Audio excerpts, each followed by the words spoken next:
फिल्मी गाना था, मुझको यारो माफ करना, मैं नशे में हूँ। नशे में न जाने क्या क्या हरकतें करती गोदी मीडिया पर ये गाना फिट तो बैठ सकता था, लेकिन हमारा प्यारा गोदी मीडिया माफी मांग ही नहीं रहा है, भले ही संसद में उस पर सवाल उठ जाए। इस देश में अधिकतर चैनल शाम 5 बजे के बाद रात 11 बजे तक एक भड़काऊ बहस कराकर मानसिक प्रदूषण फैलाने का प्रयास करते हैं। जज साहब अपना गैवल बजाते बजाते थक जाए। सुप्रीम कोर्ट ने नफरती भाषण के मुद्दे पर टीवी चैनलों को कड़ी फटकार लगाई है। कोर्ट ने कहा है कि चैनलों पर बहस बेलगाम हो गई है या फिर दुनिया हम पर हंसने लगी। प्रेस फ्रीडम इंडेक्स के मुताबिक भारत 180 देशों के बीच 150वें पायदान पर है। यह अब तक की सबसे निचली रैंकिंग है मीडिया के आजादी के मामले में। तो क्या बोलेंगे सर? नहीं, अब मैं पूछूंगा ऐसा कैसे हुआ। इतना गिरे कि लोगों ने लाइव शो में पकड़ के धोया, लेकिन वो मीडिया कहाँ उठा जो इस नशे में सोया। ओके, सो दिस इज जी। सबसे पहले मैं ये कहना चाहूंगा, इफ यू डोंट माइंड, यहाँ पे एटलीस्ट हिंदू मुसलमान मत करना। You are the worst media channel. बाद में बात करेंगे, अभी इस बारे में बात नहीं हो रही, आप बताइए। इस साल एक बात तो रही कि मीडिया ने साबित किया कि वो अपने एक स्टैंड पर तो कायम रही, सांप्रदायिकता पर स्टैंड। अरे उसके खिलाफ नहीं, सांप्रदायिकता के साथ खड़े रहने का स्टैंड। कि गर्मी का भी अब धर्म हो चुका है। ये गर्मी का धर्म कैसा होता है? अमीश भाई, जूता उतार के मेरे सर पर मार लो, पर ऐसे सवाल ना पूछो भाई। धर्म के आधार पे गर्मी कैसे कम और ज्यादा होती है? अरे अमीश देवगन, जूते मार लो भाई। अरे क्यों आप जूते मार लो हमारे सर क्यों पर, किसी को? और हमसे ऐसा सवाल ना पूछो। यहाँ तक कि मीडिया ने अपना धर्म भी ढूंढ लिया। उसकी आस्था लोकतंत्र में नहीं, किसी धर्म विशेष में है। हम लोग इसीलिए सवाल पूछ रहे हैं कि कांग्रेस और आम आदमी पार्टी के नेताओं में क्या हिंदू विरोधी बातों की कोई प्रतियोगिता चल रही है, कि कंपटीशन चल रहा है? रेस देखिए आप लोग, रेस चल रही है, तुष्टीकरण की रेस, कौन बड़ा एंटी हिंदू फेस। सवाल यह कि हिंदू विरोधी बात जवाब देगा गुजरात, ये बार बार एंटी हिंदू बात जवाब देगा गुजरात। एक पार्टी को चुनाव जिताने के लिए मीडिया ने बाकायदा रणनीति बना डाली, पब्लिक भी कर दी। ये थी योगी आदित्यनाथ की स्ट्रेटेजी। उन्होंने क्या किया, समाज को दो हिस्सों में बांटा, 80% और 20% पे। पूरी रणनीति इस तरह की बनाई कि मुस्लिम वोटर अलग थलग हो जाए और 20% को जाने दिया जाए, लेकिन 80% हमारी तरफ आ जाए। इसे कहते हैं 80-20 का फॉर्मूला। ये जो जीत का फॉर्मूला है, ये कमाल का है। एक समय था जब अगर धर्म का इस्तेमाल राजनीति में होता भी था तो या तो इसकी निंदा होती थी या फिर इसको छिपाया जाता था, लेकिन अब लोग घणे चौधरी बन गए हैं। अगर चुनाव धर्म पर लड़ा गया तो बीजेपी और योगी आदित्यनाथ के लिए मुकाबला बहुत आसान हो जाएगा। इसलिए हमेशा याद रखिए, अगर लोगों ने धर्म के नाम पर वोट डाला तो योगी बहुत आगे निकल जाएंगे। पहले ही आपको बता देते हैं कि जीतेंगे तो योगी ही। मीडिया ने पहले गोदी मीडिया कहे जाने पर बुरा माना, फिर आपत्ति जताई, फिर चुप्पी साध ली और फिर इस पर गर्व करने लग गए। मतलब बस उसे गलत साबित करने की जहमत नहीं उठाई। नहीं, वो एक कौन सी मीडिया होती है? गोदी मीडिया। तो जैसे इस देश से भागे हुए Mallya uncle fall calendar release करते थे, हम भी ले आए हैं इस साल के अंत का 2022 फॉल एडिशन, क्योंकि ये हमारी मीडिया के फॉल का माफ कीजिएगा साल था। What a great fall. आप भी इस कार्यक्रम को अपने परिवार के सहित जरूर देखें। 2022 के साल की शुरुआत योगी जी ने नए साल की बधाई से नहीं की, बल्कि उत्तर प्रदेश चुनाव की तैयारी से की और अपने सबसे समर्पित कार्यकर्ताओं को चुनाव अभियान में लगा दिया। ये कार्यकर्ता थे गोदी मीडिया के संपादक, एंकर और पत्रकार। इस सेशन का हमने नाम लिखा है योगी का जलवा 2022 में क्या भगवा। एक वीडियो देख रहा था, आएंगे तो योगी।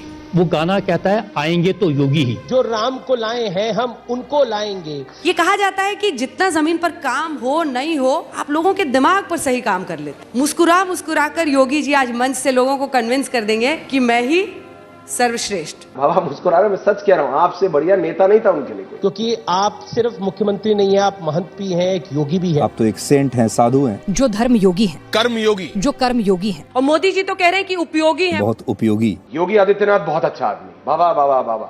कहते हैं कि जब आप चापलूसी करते हैं तो आपकी IQ धीरे धीरे कम होती जाती है। Do you know what I mean?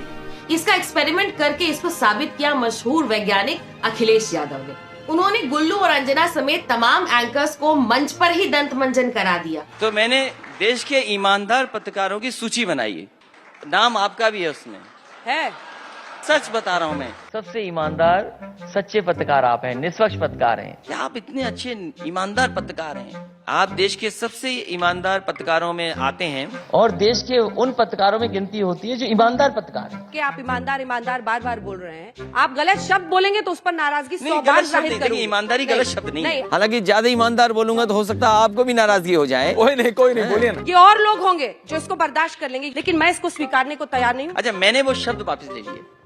मैं आपके चैनल पे कह रहा हूँ जो शब्द ईमानदारी वाला है वो मैंने शब्द वापस ले लिया। और फिर यूपी के नतीजे आए। सीटें भाजपा की ही कम हुई, लेकिन सरकार बन गई। और चूंकि सरकार बन गई, इसलिए भूल चूक लेनी देनी सब माफ। ये चुनाव आपको ये बताते हैं कि जिन लोगों ने कोविड को लेकर भारत सरकार की नीतियों को हर बार कमजोर और दिशाहीन बताया, कोविड के बाद आर्थिक मंदी और फिर बेरोजगारी को एक बहुत बड़ा मुद्दा बना दिया, और जिन लोगों ने उसके बाद किसान आंदोलन के नाम पर देश को भड़काने की कोशिश की, ये नतीजे ऐसे लोगों के चेहरे पर एक बहुत बड़ा तमाचा है। अब जो सत्ता में लोकतंत्र का नया नियम है वो यह है कि जो चुनाव जीत जाए वो हर आरोप से बरी हो जाता है, गोदी मीडिया का हरी हो जाता है, और जो उसके खिलाफ बोले वो नकली है। और ये जो बेरोजगारी और आर्थिक मंदी के मुद्दे हैं, ये भी नकली निकले। इन नतीजों ने इस नकली माहौल की पूरी हवा निकाल दी है। लेकिन एक मिनट, आप ये तो नहीं सोच रहे कि ये रूल कम से कम चुनाव जीतने वाले सब पर लागू होगा? ऐसा नहीं है मित्रों, ये नियम केवल एक पार्टी के लिए है। दिल्ली में आम आदमी पार्टी के एमसीडी इलेक्शन जीतते ही ये नियम पलटकर बिल्कुल उल्टा कर दिया गया। सुधीर बहुत निराश था, दिल्ली की जनता से बहुत ज्यादा निराश।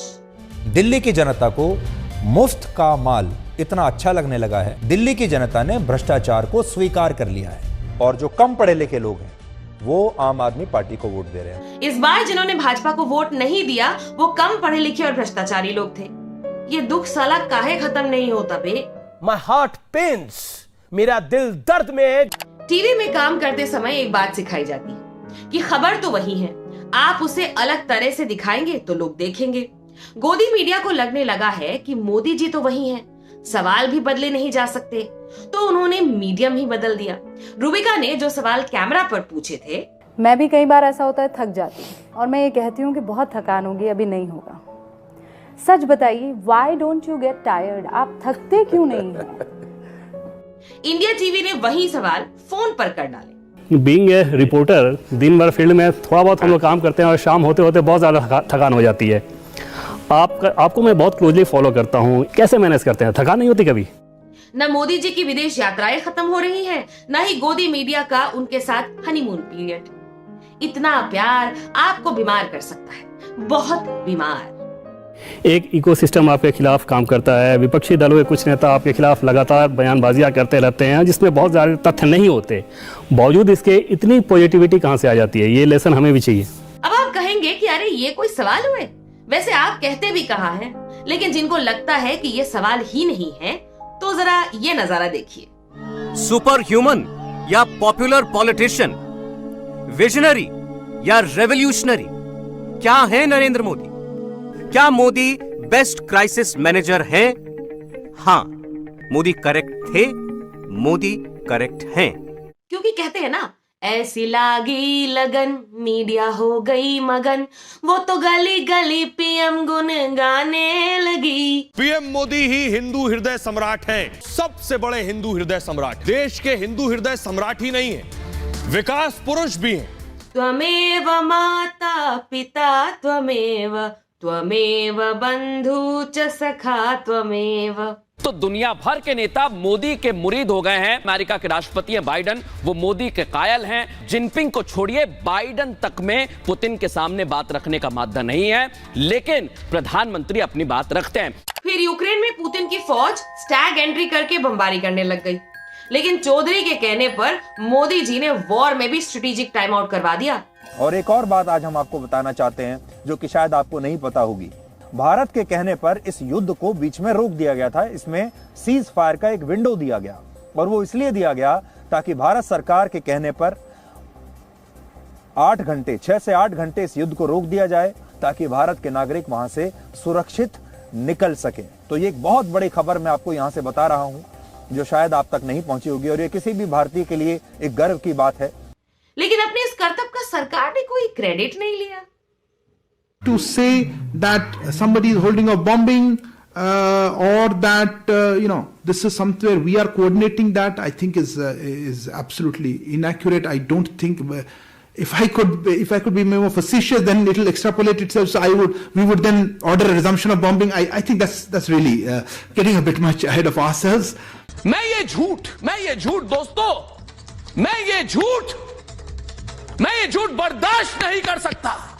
हालांकि 9 महीने बाद फिर से इस खबर की डिलीवरी हुई। 1 साल में दूसरी डिलीवरी, फिर से असुरक्षित फैक्स संबंधों के कारण। मोदी जी ने 11:30 बजे के आसपास यूपी चुनाव से वापस जाने के बाद दोनों राष्ट्रों के राष्ट्राध्यक्ष को फोन किया कि भैया हमारे बच्चों को हमें वापस लाना है, आप थोड़ा गोलाबारी 2-3 दिन के लिए बंद करो। और दोनों देशों के तोप के गोले बंद हो गए।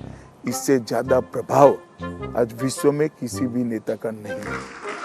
ये हर भारतीय के लिए गौरव एक गर्व की बात है। स्क्रिप्ट राइटर लगता है एक ही है। मोदी जी ने भले ही क्रेडिट ना लिया हो, पर उसके लिए उन्होंने लोग रखे हुए हैं। लेकिन जरा देखिए तो देशद्रोही छात्रों को विदेश में 2 देशों की सीमा पर खड़े होकर सरकार को झूठा कहने लगे।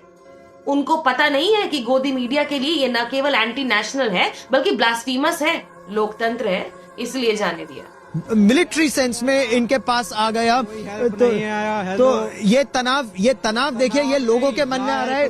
तो ठीक कोई ट्रेन में नहीं बैठा जा रहा। Let me do my work, let me finish my work. हमको भी कुछ कहना दो।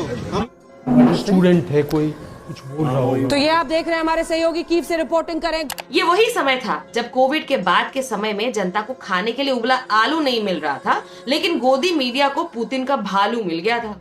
नमस्कार, बहुत स्वागत है आपका। आप देख रहे हैं महायुद्ध में पुतिन का खूंखार भालू। जी हां, पुतिन ने अब यूक्रेन की धरती को शमशान बनाने के लिए महायुद्ध में उतार दिया है अपना खूंखार भालू। जी हां।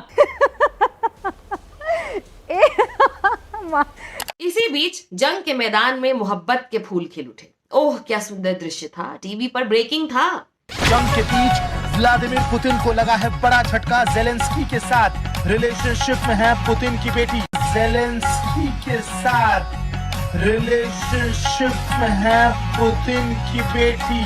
यानी कि पुतिन भी हिंदी फिल्मों में पप्पा की तरह ही बेटी के प्रेमी के देश के खिलाफ ही युद्ध छेड़ दिया। बाद में मीडिया को समझ में आया कि ज़ेलेंस्की 1 से ज्यादा लोग के नाम भी हो सकते हैं और उनमें से कोई किसी राष्ट्रपति की बेटी का बॉयफ्रेंड भी हो सकता है। अब ऐसे लबड़दोदो और बकलोलों को आप क्या समझाइए? एकदम यहां से बकलोली के लेवल पर है। बुद्धि खत्म हो गई है जब से नरेंद्र मोदी प्राइम मिनिस्टर बने ऐसे लोगों की, तो इनको तो समझाना ही बेकार है। 2022 से कुछ साल पहले फेक न्यूज केवल चाय की दुकानों और नुक्करों पर बैठे कुछ लोग फैलाते थे। गोदी मीडिया के एंकर्स ने तय किया कि वो आम लोगों की पहले से मुश्किल जिंदगी आसान करेंगे और ये काम अपने जिम्मे ले लेंगे। जहांगीरपुरी में बुलडोजर के बाद सीधे मंदिरों पर बुलडोजर चला दिए गए कि 2 दिन पहले दिल्ली के जहांगीरपुरी में मस्जिद के गेट पर बुलडोजर चला। 2 दिन पहले आप समझिए, 2 दिन पहले 20 अप्रैल को मस्जिद के गेट पर बुलडोजर और अब 2 दिन बाद मंदिर पर बुलडोजर। जहांगीरपुरी का बदला, महादेव पर हमला। जानकारी जुटाने पर पता लगा कि मामला 18 अप्रैल यानी 4 दिन पुराना है। आज का कोई मामला नहीं है। सबसे बड़ा झूठ कि जहांगीरपुरी का बदला लेने के लिए किया गया। बीजेपी कह रही है कि मंदिर तोड़कर हमारी हिंदुओं की आस्था पे जोरदार प्रहार किया गया है। बीजेपी नेता इसे लेकर कांग्रेस सरकार को घेर रहे थे, मगर दिलचस्प बात यह रही कि राजगढ़ नगर पालिका में बीजेपी का ही शासन है और नगर पालिका अध्यक्ष सतीश दुहारिया भी बीजेपी के हैं। तो कृपया करके फर्जीवाड़ा ना फैलाइए नेशनल टेलीविजन के ऊपर। Point number 1। पॉइंट नंबर 2, ये साल गोदी मीडिया के गैर कानूनी तरीकों से अल्पसंख्यकों और गरीबों को डराने के पूरे गुंडा तंत्र के साथ खड़े होने का भी था। डंके की चोट पर बोल रहे हैं, देश नहीं झुकने देंगे, बुलडोजर नहीं रुकने देंगे। बुलडोजर चलेगा और ये आपने उत्तर प्रदेश में देखा है। उत्तर प्रदेश का योगी मॉडल, जिसे मध्य प्रदेश के मामा ने भी अपनाया और अब इसी मॉडल को पूरे देश में लागू करने की कोशिश की जा रही है। इंडिया विद बुलडोजर, देश मांगे बुलडोजर राज। आप इसकी खिलाफत कैसे कर सकते हैं? गोदी मीडिया खुद ही बुलडोजर की ड्राइवर बन गई थी। पहली तस्वीरें आज तक पर आप देख रहे हैं, क्रेन चल रहा है मस्जिद के सामने। मस्जिद के ऊपर सबसे पहला क्रेन जो आप देख रहे हैं, आज तक इस पर वक्त एक्सक्लूसिव तस्वीरें आपको दिखाता हुआ, ये ऐतिहासिक तस्वीरें आप आज तक पर देख रहे हैं। ये ऐतिहासिक तस्वीरें हैं। न्याय बुलडोज हो गया, नशे का ओवरडोज हो गया। तो हो गया तो क्या करें? बाकी कोई मजा रह गया हो तो गुल्लू है ना। ये आदमी जब बोलता है तो ये खुद भी नहीं सुनता है कि कह क्या रहा है, और आप उम्मीद कर रहे हैं कि ये फैक्ट चेक करेंगे। दूसरी बात, अब देश के संसाधनों पर पहला हक मुसलमानों का है, ये बात डॉक्टर मनमोहन सिंह ने बोली। डॉक्टर मनमोहन सिंह ने बोली, वो मुसलमान नहीं थे, वो तो सिख थे, पर बोली उन्होंने ये झूठ है, झूठ है, झूठ है। Doctor Manmohan Singh SC, ST, OBC, महिलाएं, बच्चे और अल्पसंख्यकों खासकर मुस्लिमों की बात कर रहे थे। कलेक्टिवली कह रहे थे कि ये जो पिछड़े हैं इनका देश के संसाधनों पर पहला हक है। आपकी डिबेट पे फर्जी न्यूज चलाई जा रही है और उस पर बहस भी चल रही है और कोई कुछ उसको रोक टोक नहीं रहा। फिर जैसे कि हम जानते हैं कि मोदी जी के आने के बाद देश में लोकतंत्र जरूरत से ज्यादा हो गया है, तो जी न्यूज लेकर आया है इसका समाधान। हमारे देश में कंटेम्प्ट ऑफ कोर्ट का तो कानून है जिसमें जेल की सजा तक का भी प्रावधान है, लेकिन कंटेम्प्ट ऑफ प्राइम मिनिस्टर जैसा कोई कानून नहीं है। सऊदी अरब में किंग को अपशब्द कहना आतंकवादी अपराध के दायरे में आता है, यानी सीधे सीधे फांसी भी हो सकती है। डेमोक्रेसी वगैरह होती रहेगी, पहले तो सऊदी जैसे कानून लाइए कि प्रधान सेवक की सेवा में मजाल है कि कोई कमी निकाल दे, और हाँ, जब तक कानून नहीं है तब तक जो बोलता है बोलता रहे। एक हमला करके दिखाइए इस सरकार पे, यहां जहां आप बैठे हो, यहां या दिल्ली में, फिर देखते हैं कि किसने क्या गलती की। मैं आपको चुनौती देता हूं, आप अगले 2 दिन नरेंद्र मोदी जी के खिलाफ स्टोरी मैं दूंगा, आप चला के दिखाइए, मैं आपको चुनौती देता हूं। मीडिया के फैसलों पर, मीडिया के टॉपिक्स के चयन पर बचिए टिप्पणी करने से। हाँ, मीडिया का काम सवाल करना तो है, लेकिन सरकार से नहीं, सिर्फ विपक्ष से। तो सरकार का काम क्या है? सरकार का काम है गोदी मीडिया को विपक्ष के लिए सवाल बताना। भ्रष्टाचार पर आप उनको घेर रहे हैं, लेकिन अभी तो एजेंसियां आपकी पार्टी के पीछे पड़ी हुई हैं। सत्येंद्र जैन से होते हुए मनीष सिसोदिया। अच्छा चलिए मैं आपको चैलेंज शराब करता हूं। घोटाले। हाँ। सत्येंद्र जैन का आरोप के ऊपर आरोप क्या है? 6 महीने से जेल में है, उसके ऊपर आरोप क्या? आप तो इतनी सीनियर पत्रकार है, सब पता है आपको। नहीं, पर कोर्ट में उन्हें बेल भी नहीं मिल रही है ना अभी तक। आरोप क्या है? उसने क्या घोटाला किया? क्या घोटाला किया? किसी को नहीं पता। मैं ओपन कर दीजिए, इतनी ऑडियंस बैठी है, माइक दे दीजिए किसी को, कोई ये बता दे कि सत्येंद्र जैन ने घोटाला क्या किया, वो जेल क्यों गया है? मुझे तो पता नहीं, मुझे कुछ नहीं पता। वैसे एक मामले में दर्शकों की बड़ी संख्या की भी तारीफ करनी होगी कि एंकर्स की IQ की बराबरी करने में वो कोई कसर नहीं छोड़ रहे। आप में से कितने लोग गुजरात के मुख्यमंत्री का नाम जानते हैं? हाथ उठाइएगा। एक स्टूडेंट को नाम नहीं पता है गुजरात के मुख्यमंत्री का। एक स्टूडेंट को नहीं पता है। शर्म आनी चाहिए आप लोगों को यार। एंकर गोदी के नशे में है, जनता ने भी नशा कर लिया है, वो भी नशाबंदी वाले राज्य में। बाबूलाल आया था, कुछ नहीं हुआ, कुछ नहीं। चलिए, गुजरात में शराबबंदी है, लेकिन मुझे अफसोस के साथ कहना पड़ रहा है कि जो लोग मुझसे बात करने आ रहे हैं सब शराब पी हुई है उन्होंने। मोदी है तो मुमकिन है। मोदी ने न्यू इंडिया बनाया है। पर ठहरिए, ये नशे का ओवरडोज इस साल आया गुजरात इलेक्शन के दौरान, जहां चुनाव की आचार संहिता की धज्जियां उड़ाई जा रही थी, और रूबिका जी इसे लोकतंत्र बता रही थी। और ये उम्मीद नहीं थी कि पैदल जाएंगे, उम्मीद थी कि वो अपनी गाड़ी में जाएंगे, लेकिन यहाँ से पैदल जाते हुए काफिला और ढोल नगाड़े की आवाज और तेज हो गई है। रूबिका, लेकिन ये मौका निजी छवि के निर्माण का नहीं है, नहीं ये राजनीतिक प्रचार का है, नहीं ये भारतीय जनता पार्टी के झंडे लहराने का मौका है। ये सब चुनाव प्रचार हो चुका है।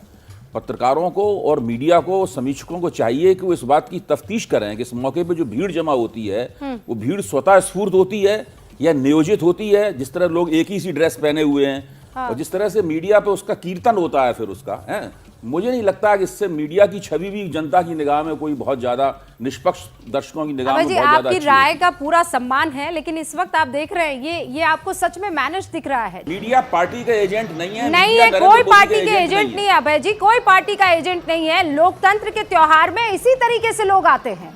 जी हाँ, ये ही है न्यू इंडिया, जहाँ लोकतंत्र पर वार ही लोकतंत्र का त्योहार है। अच्छा नहीं लगता। मुझे तो व्यक्तिगत रूप से बहुत दुख होता है। गुजरात चुनावों के ठीक पहले गुजरात के ही मोरबी में एक दुखद हादसा हुआ। मोरबी में एक पुल टूटा और गोदी मीडिया में से भी बुद्धि की खबर से जोड़ने वाला पुल टूट गया।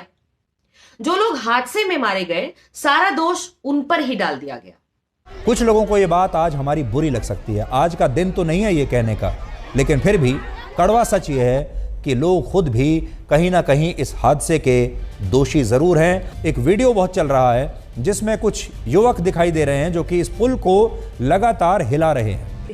पुल को हिलाया, जोर जोर से पुल को हिला रहे थे, जोर जोर से हिलाने लगे, जोर जोर से हिला रहे थे। और जब फ्रीक्वेंसी पुल की नेचुरल फ्रीक्वेंसी से मेल खाई तो पुल अपना भार नहीं संभाल पाया, जिससे पुल टूट गया। सर ये फिर पागल जैसी बात है, मैं बहुत इरिटेट हूं। पागल किसी को नहीं बोल रहा। और महाराष्ट्र में शिवसेना के विधायकों के टूटने पर जैसी खुशी अर्नब के चेहरे पर खिली, वो लोकतंत्र के लिए तो शर्मनाक ही है। दरअसल आज जो कुछ महाराष्ट्र में हो रहा है वो हिंदुत्व की जीत है दोस्तों। हिंदुत्व दोस्तों, सिर्फ और सिर्फ हिंदुत्व, हमारा हिंदुत्व, आपका हिंदुत्व। हालांकि नफरत के खेल में अब अर्नब गोस्वामी पीछे छूट गए। अब इस रेस में सबसे आगे दौड़ने वाले का नाम है अमन चोपड़ा। ऐसी क्रिमिनल पत्रकारिता कि एक पूरे समुदाय को टीवी पर ही आतंकवादी कह दिया। हिजाब का फटा पोस्टर निकला अलकायदा, पूरी हिजाब गैंग और हिजाब वाली गजवा गैंग के चेहरे से पर्दा उठा दिया। पर्दे में अल जवारी निकला है। ये अल जवारी और आतंकवादी संगठन, ये लोग थे इस पूरे विवाद के पीछे, अंतरराष्ट्रीय टुकड़े गैंग। जवारी को भरोसा है कि अगर मैं बोलूंगा कि सारे मुसलमानों एक हो जाओ और हिजाब के लिए लड़ो तो ये सारे खड़े हो जाएंगे। जवारी को भरोसा, और उनके भरोसे पर खड़े उतरते हैं ये लोग। इस जहरीली पत्रकारिता के लिए चैनल पर फाइन भी लगा, लेकिन फाइन का नोटिस जिस वक्त थमाया था उस वक्त भी चैनलों पर यही ब्रॉडकास्ट हो रहा था। भारत में हिजाब का मामला मुस्लिम महिलाओं का मुद्दा है या जिहादी सोच के समर्थकों का? आखिर हिजाब महिलाओं का मुद्दा है या जिहादियों का? हिजाब के इस मुद्दे को मैं मुस्लिम महिलाओं का मुद्दा मानती ही नहीं। आपका सिर क्या शर्म से कभी झुकता है? 2022 के गोदी मीडिया के इस पल को देखकर हमारा सिर शर्म से झुक जाता है। जिस तरह से एक मासूम लड़की की निर्मम हत्या को गोदी मीडिया ने हिंदू मुस्लिम प्रोपेगेंडा के लिए इस्तेमाल किया, सारे तथ्य और तर्क ताक पर रख दिए। असम के मुख्यमंत्री हिमंता बिस्वा शर्मा ने कहा है कि देश को आफताब नहीं, लव जिहाद के खिलाफ कानून चाहिए, लव जिहाद के खिलाफ। क्योंकि केंद्रीय मंत्री गिरिराज सिंह का आरोप है कि ऐसी हत्याओं के पीछे सोची समझी लव जिहाद वाली थ्योरी है, साजिश है। बीजेपी सांसद प्रवेश वर्मा ने कहा है कि दावा किया है कि श्रद्धा की हत्या लव जिहाद के तहत हुई।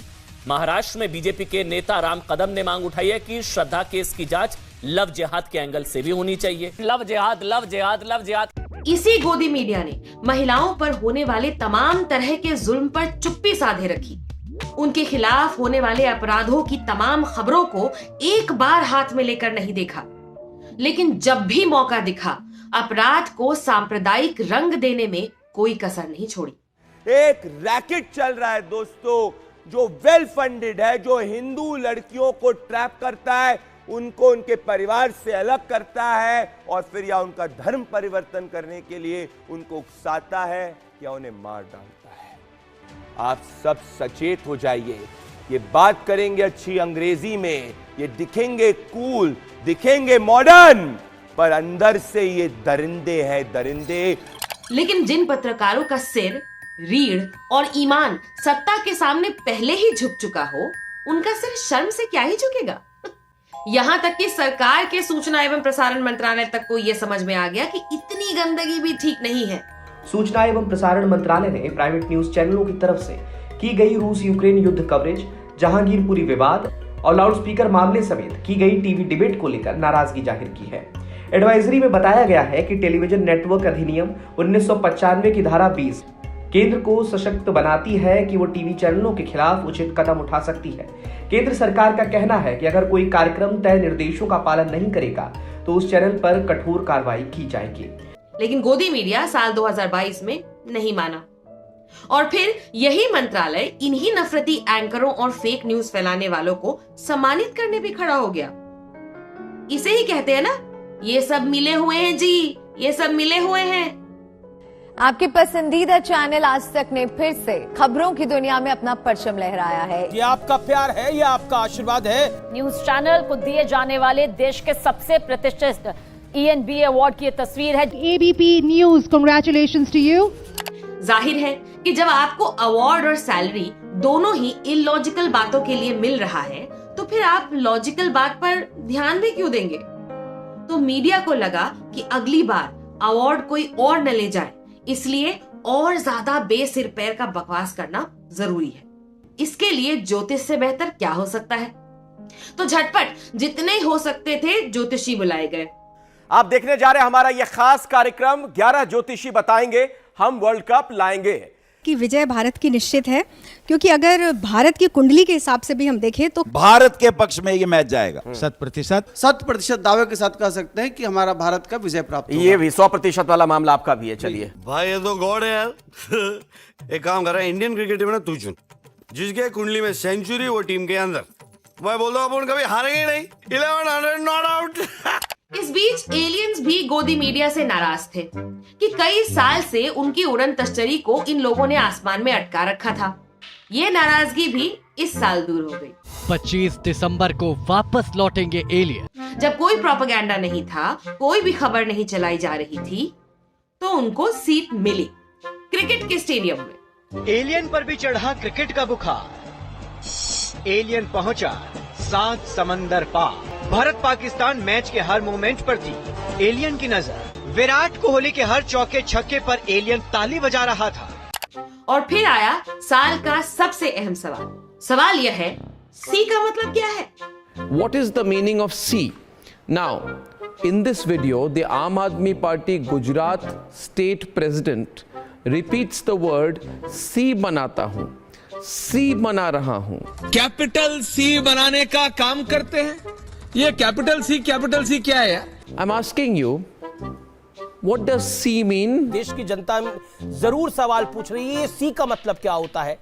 जवाब आसान था वैसे, वही जो आप बना रहे हो पूरे देश को।